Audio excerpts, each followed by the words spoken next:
Assalamu alaikum. Assalamu alaikum. Alhamdulillah. Can everybody move to the front? Let's pull this to the front. Hey, come up the wall. The wall ain't gonna fall. Let's move this to the front. Let's get this brotherhood going. This is the month of Shaban.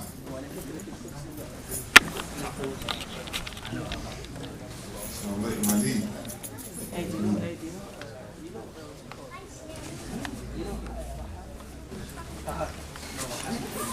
A'udhu billahi minash shaitanir rajim. Bismillahir rahmanir rahim. O Allah, allow my entry be by-gated truth and honor, and likewise my exit by-gated truth and honor. Grant your presence as authority to aid, for truth has now arrived, and falsehood will perish, for falsehood by its nature is bound to perish. Amen. Assalamu alaikum one more time. Alhamdulillah. Thank you for inviting us here to your community. Imam Jihad Safir sends his salams. He had an engagement to do with the community, but he spoke. Since today is about game day, and you're having a Muslim basketball tournament, we all work as a team. We all work as a team, especially the adults are showing an example to the youth of being team leaders, because the youth are young team leaders. And I was raised in Compton, California. My name is Umar Abdul Hakim. I accepted Islam in '98.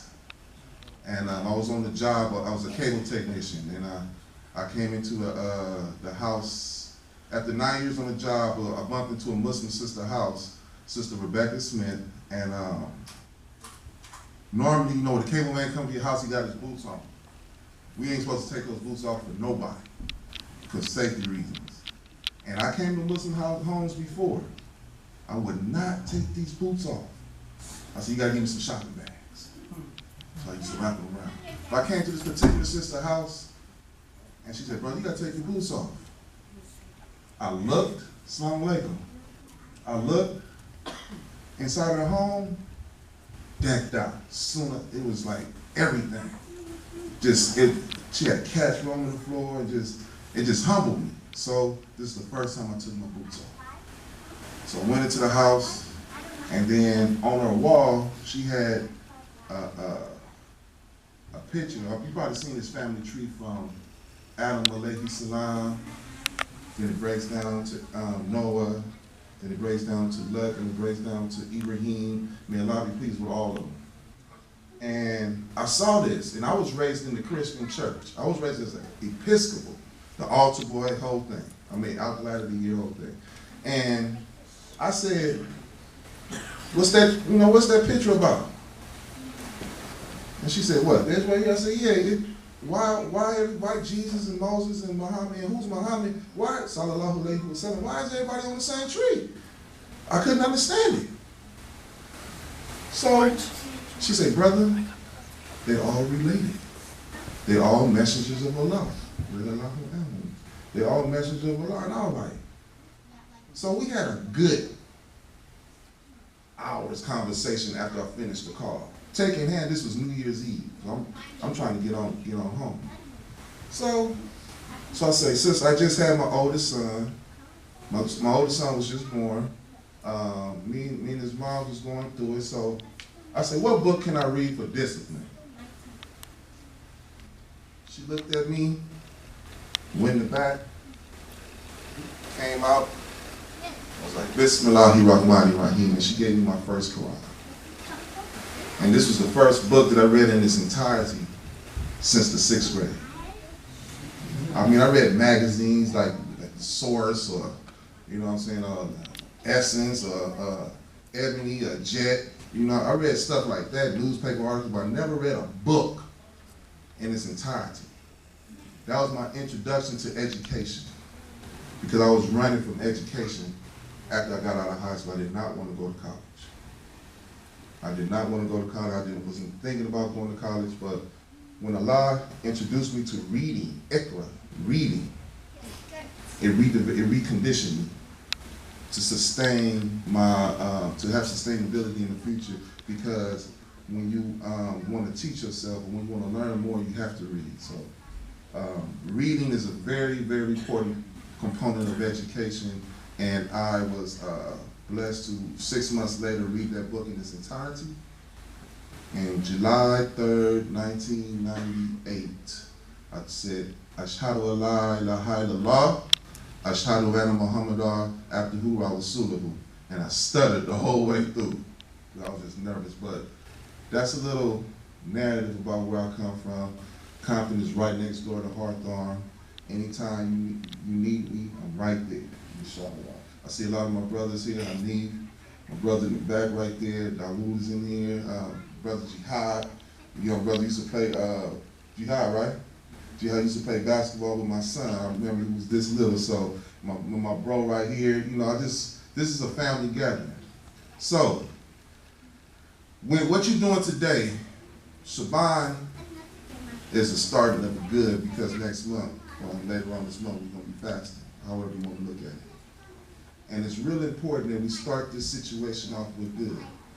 I read a lot since I've been introduced, and I read Umar Ibn al-Khattab, The Life and Times.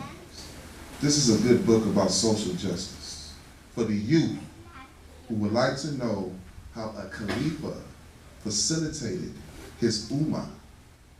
It is very friendly, with different strategies on how to facilitate relationships, personalities, and situations that we face every day today. So, in the conquest of Iran, or Persia at the time, when Persia was coming from Persians to being Muslims, Umar gave his general some good advice, Sa'id ibn Abi Waqqas, and he said, accustom yourself and those with you to doing good. Start everything with good. And remember that for every good habit, there is a means to develop it. The means of developing good is patience. These are the words of Umar Ibn al-Khattab that fits our situation every day. Outside of the masjid, there's a world waiting on you. It's called Jahiliyyah. And in this Jahiliyyah, there's different components. There's different shades. Some of it look nice. Some of it is obviously wrong. But the part of the Jahiliyyah that looks nice is so attractive. And as a youth, or as a young man growing up here in the United States, we tend to see the glitter of it like charming. But trust, at the end of the day, after 5 years of Jahiliyyah, you're going to be burnt out.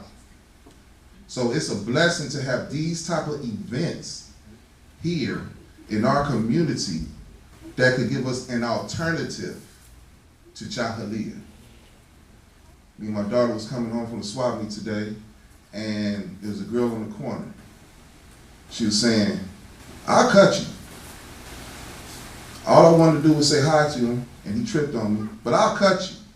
This is a female. And I was telling my daughter, this is the type of stress that we're under today. This is the type of momentum that we have to face out here today.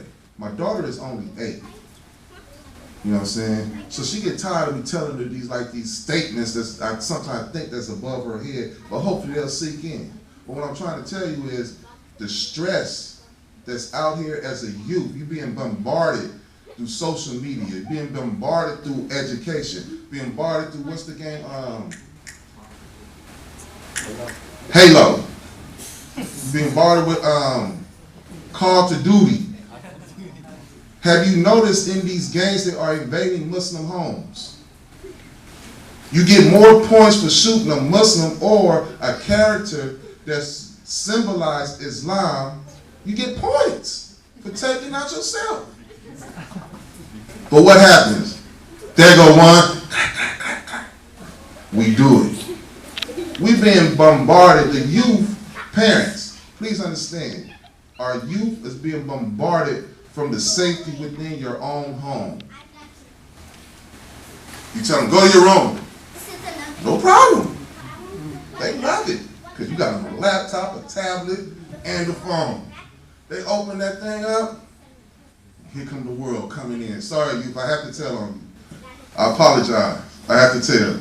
But they have invaded our homes. Justin Bieber invaded my home, man. So I don't know. My daughter's right there in the hallway. You know, I'm like, it ain't my fault. I do my prayers. I let her see me do my prayers.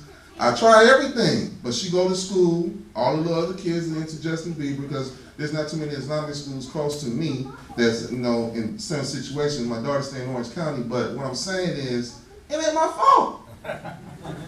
So, I know, brother, that's not right. She should be white. I know. But what I'm saying is, multimedia marketing.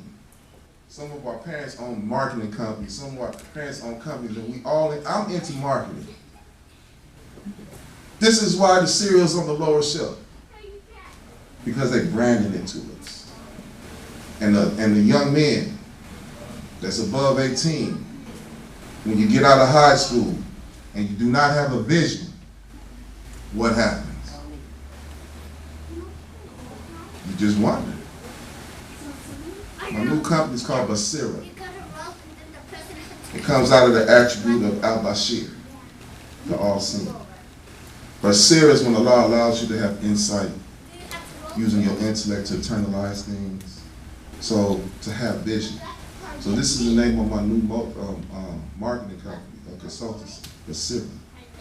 Because we have to have a vision. If you're over 18, if you're at 11 years old, you should be thinking about what you're going to be doing after high school. If you're at that age. Seriously. I don't care if it's one of them 4D colleges, JC colleges, or a trade school, or even getting your certification. You have to think about a plan. Because what's going to happen? You're going to graduate. The glory of graduation is going to ride out until September. Parents going to be proud of you till September. Then they ain't going to be looking at you, what's up? You be like, I don't know. But then the attraction of Jahiliyyah is going to come about. How do I know this? How is it that I could relate to this so much?